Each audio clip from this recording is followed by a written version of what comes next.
Mie instan, jawaban instan, dopamin instan. Siapa sih yang gak mau? Cepat kenyang, cepat puas, cepat senang. Siapa bilang itu gak enak? Pada kenyataannya, mau tidak mau, dunia yang semakin menuntut kecepatan ini memang menyeret kita pada hal-hal yang serba instan. Tapi pertanyaannya, apakah yang instan-instan itu memang benar-benar yang kita butuhkan? Mie instan isinya cuma karbohidrat tepung ditambah zat perasa. Gak ada gizinya. Jawaban instan cuma ngasih solusi sesaat, bukan pengetahuan, apalagi pemahaman. Dopamin instan bikin kita seakan-akan merasa senang. Ternyata bukan kebahagiaan dan ketenangan. Nah, dari sini saya ingin mengajak teman-teman di sini semua untuk bersama-sama membangun kesadaran. Mari kita akui kalau kita memang mengkonsumsi hal-hal yang instan. Gak apa-apa, mereka emang enak. Tapi sekarang mari kita pertanyakan dulu esensi dari hal-hal yang instan itu. Tubuh kita butuh real food supaya kita bisa beraktivitas dengan optimal. Kepala kita butuh asupan pengetahuan supaya kita bisa berpikir dengan jernih dan bijak. Benak kita butuh rasa supaya kita bisa mencintai diri sendiri serta berempati kepada orang lain dan alam di sekitar kita. Lalu pertanyaannya, gimana caranya kita bisa dapetin semua itu?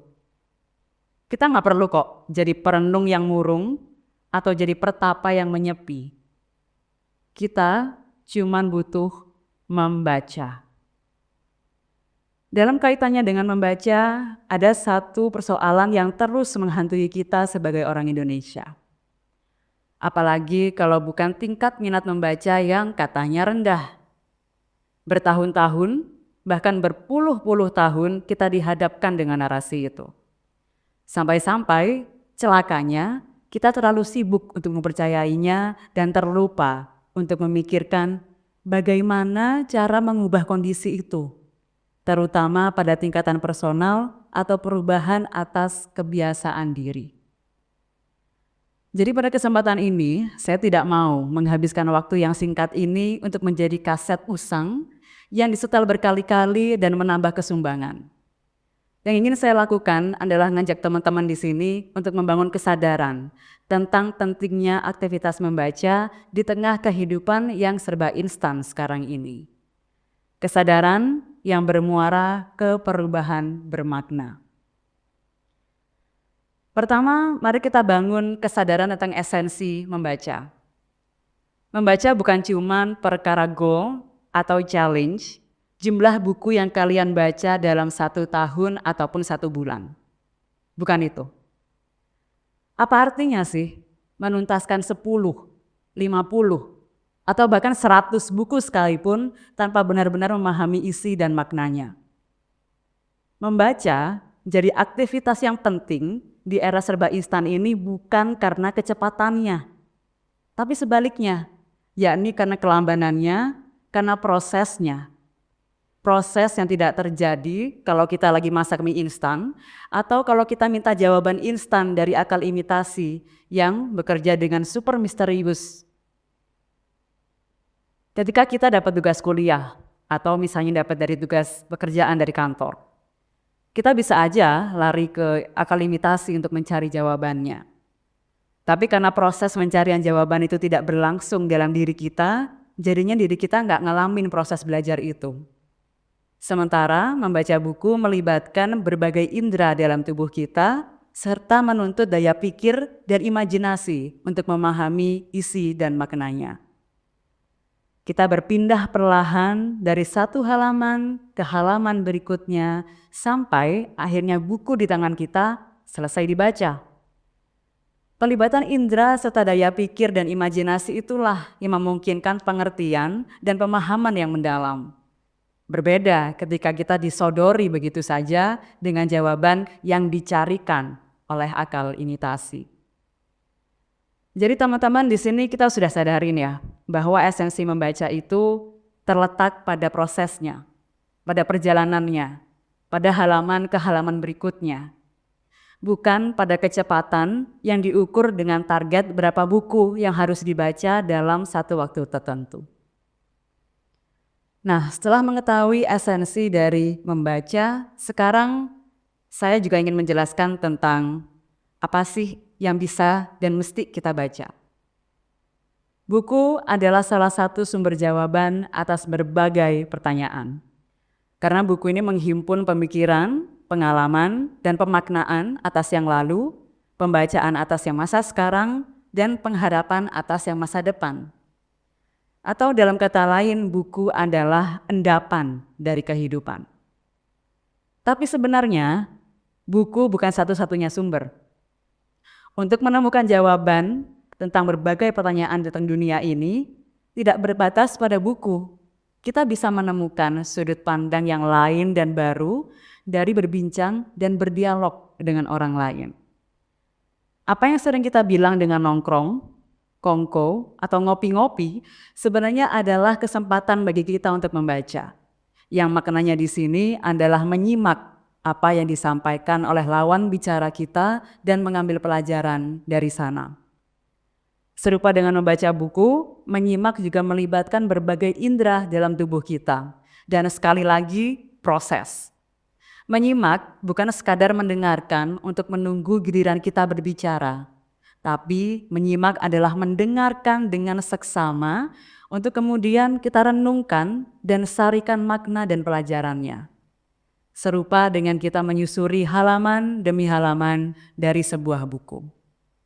Sekali lagi teman-teman, ada proses yang berlangsung di sini. Berbeda dengan kalau kita melihat konten-konten video yang kita scroll tiap hari, tiap jam di media sosial. Waktu kita nonton konten-konten itu, yang kita lakuin itu cuma hearing. We are not listening, apalagi comprehending.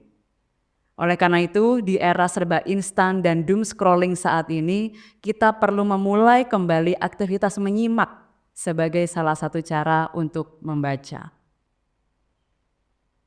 Jadi gimana teman-teman?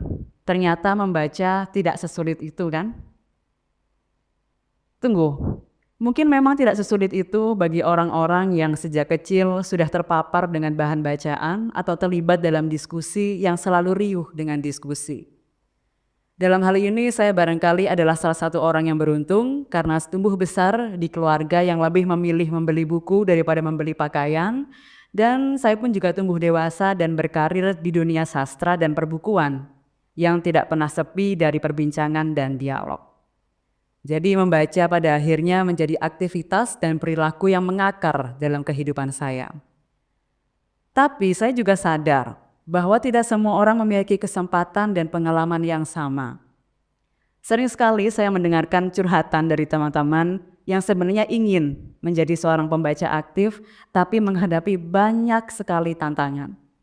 Mulai dari tidak terpapar dengan bahan bacaan, tuntutan pekerjaan yang tidak memungkinkan atau tidak mendukung aktivitas membaca, sampai kebingungan menentukan bahan bacaan. Menurut saya ini sih soal yang tidak memiliki satu solusi pasti dan definitif. Oleh karena itu saya memilih untuk menawarkan satu pandangan untuk kita semua renungkan bersama. Kita balik lagi tadi, konsep tentang membaca adalah proses. Jadi dengan ini kita perlu melakukan adalah memberikan kesempatan dan ruang bagi proses di tengah arus kehidupan yang cepat ini. Katakan pada diri kalian sendiri, tidak apa-apa kok, tidak selalu cepat.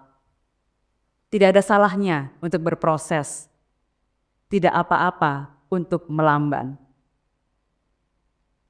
Selain itu, terlepas dari semua keinstanan yang meliputi hidup kita saat ini, bagaimanapun sebagai manusia, kita masih terus mencari kenikmatan. Karena itu, temukan kenikmatan dalam membaca. Kalau kalian misalnya menikmati membaca komik, lakukan, nggak usah minder dengan buku-buku tebal yang katanya serius gitu. Kalau kalian menikmati membaca di ruang publik daripada dalam kamar, lakukan aja. Gak usah peduli dengan cibiran, pengen kelihatan pintar dan rajin ya. nggak usah peduliin yang kayak gitu. Jadi temukan dan lakukan cara membaca yang paling nyaman dan paling nikmat bagi masing-masing kalian. Titik mulai ini penting teman-teman, karena pada tahapan berikutnya membaca semestinya menjadi apa yang dalam falsafah Jawa disebut dengan lelaku. Lelaku ini bukan sekadar melaku atau berjalan dalam arti harfiahnya, tetapi jalan atau cara hidup. Dalam teks Sangkan Parading Dumadi dijelaskan bahwa lelaku adalah jalan hidup yang bertitik tolak dari niat dan tekad manusia dan bertujuan cita pengharapan nyelmu. Nah, nyelmu ini sering disalahartikan sebagai hal-hal yang mistis. Padahal arti sebenarnya adalah ilmu yang diperoleh dari pengalaman spiritual, pemahaman mendalam tentang hidup, dan pengamalan nilai-nilai luhur. Tujuannya adalah untuk mencapai kebijaksanaan dan pemahaman yang lebih tinggi. Jadi teman-teman, membaca sebagai lelaku itu menjadikan membaca bukan cuma sekadar kegiatan untuk mengerjakan tugas kuliah, apalagi aktivitas untuk diposting di media sosial, lebih dari itu. Tapi proses yang berkonsisten untuk menggali ilmu dan pengetahuan. Membaca menjadi bagian yang tidak terpisahkan dari kehidupan yang membantu kita jadi lebih paham dan lebih bijak dalam memaknai hidup.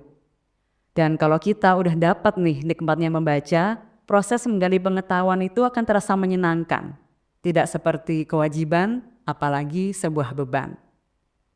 Yang sekarang sering dibilang bahwa membaca itu adalah lifelong learning, sebenarnya leluhur kita sudah punya konsep itu dan wujudnya adalah lelaku.